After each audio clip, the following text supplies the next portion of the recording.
नहीं तू 4 गो ना। दारा सिंह के बात हमरे बड़ा दिमाग में कई दिन से चलत बा। आज हम कहब जरूर ये बात नहीं तारे घर में हम नहीं रह। हमारे घर में ना रह।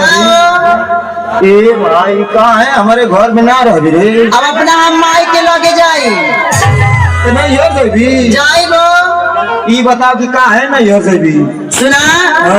एक बार जब कह देनी कि हमारे घर में कहाँ कमी है बता। तेरा घर में अरे बाप रे बाप कमी देखी तो कमी बा। अरे तो बताई भी का तोरे घर में आई कुछ की ना है कहाँ ना है बताओ पहले जनता के बता दे बता।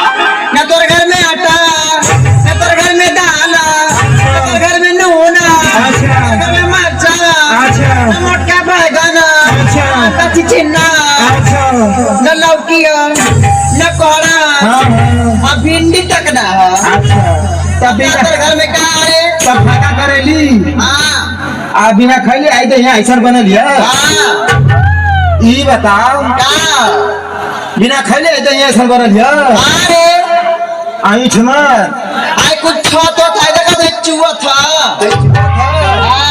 ए पंचो हम तो हम लोग से कहत ये भगवान से ना कहत हई एक बाप ससुराल यही घर पर जब आयल हमारे बाबूजी का नाम इज्जत से ले नहीं मारम लतवा ना आ जानत हवा मोरे बाबू के गोड़े पर पगड़ी धई कि ए भैया बियावा कइला मोर बेटी बाबू हरा थिया रोज पकड़ा थिया मोर बाप गऊ आदमी सीधा साधा भैया बियाह कइले जल्ला तुम्हारा के पिन्ना फेंक देबे। आई भैया सीख जवन की पहले जमाना का बा जब झड़ गइल बालू उजर का लगायल रहत था में हमार कवन दोषिया।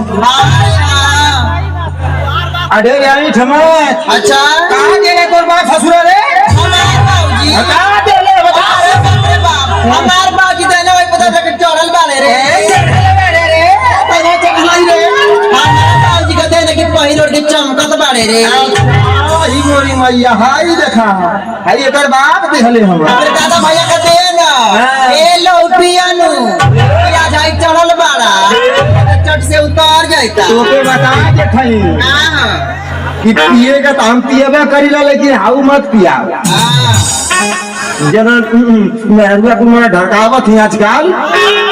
लेकिन सुना हमार बाबूजी अरे हमारे बाबूजी तो के बड़ी कुछ दे ले बाने का तक गिनवा दे यहाँ पे गिनवा गिनवा दे अगर असले बाप तो बेटी हो कभी अरे बाप रे तो गिनवा दी सुना दो आई माई बाप को जनता पंच सुनत बा। अच्छा हमारा अभिनंदन भैया भी सुनता रे और सत्या भैया भी आइल बाड़े आज जो गिंदर साउंड सर्विस के हवे ना हमरे पुआ के लइका हवे यो सुनत हवे पूरा का लड़का हां छोटी पुआ का। अच्छा छोटा की परभवती पुआ का लइका हवे ए सुना हमार बाबूजी तो के का देले बड़ा सुना का देले तू का बता।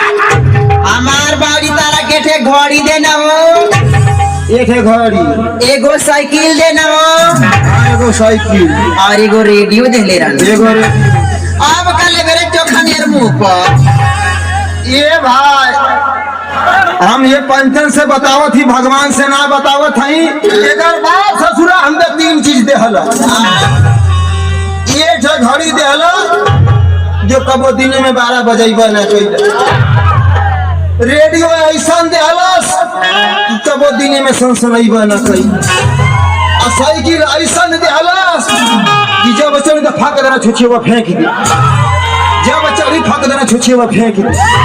अरे डियोला सनसना कब्बो शेर लगौले के बाद ना सनसना कैसे ना है बोले लगे रे जब नयका सेलवा निकाल के पुरनका लगा दे ना तो बीबी सिलेंडर पकड़ हाँ हाँ हाँ खर खर खर खर खर खर खर खर कर हमार बाबूजी के तो ना देना अब तोर बाप दोगल हमके का देला रे कर माटी लग जाओ अरे बाप ये कबूर खन दे हमारे बाप का दाज कर दी रौदी में उठा ले जा हमारे बाप का दाज कर दी अरे आई के कर पहले बाप लोग पिए ना हमके का देला रे तीर भावना आई के कर पहले काम रे हाय हाय केकर पहले गिनान के सुपर ले सोरो में पहले बानी गिनाव कवन कवन चीज अरे अइया ब्लाउजिया केकर पहले आई आई हाँ। ये हमार भैया देले बाड़े आई नटैया में को आई मगा सुतावा हाँ। इयो हमार भैया देले बाड़े आई लिंगना पर को मंटिका बा हाँ। ये हमार पापा देले हवे आई सड़िया इयो हमार पापा देले हवे आ तीन गो लइका ये तुम्हार ना हो अरे काहे काजे तू हो के मेरा का देले ह नहीं कुल बात गलत है। लेकिन ये सुना हां ऐसे ना कहल जाला कैसे कहल जाला तो से हम बड़ा प्यार करीला हो हमसे आही मोरी मां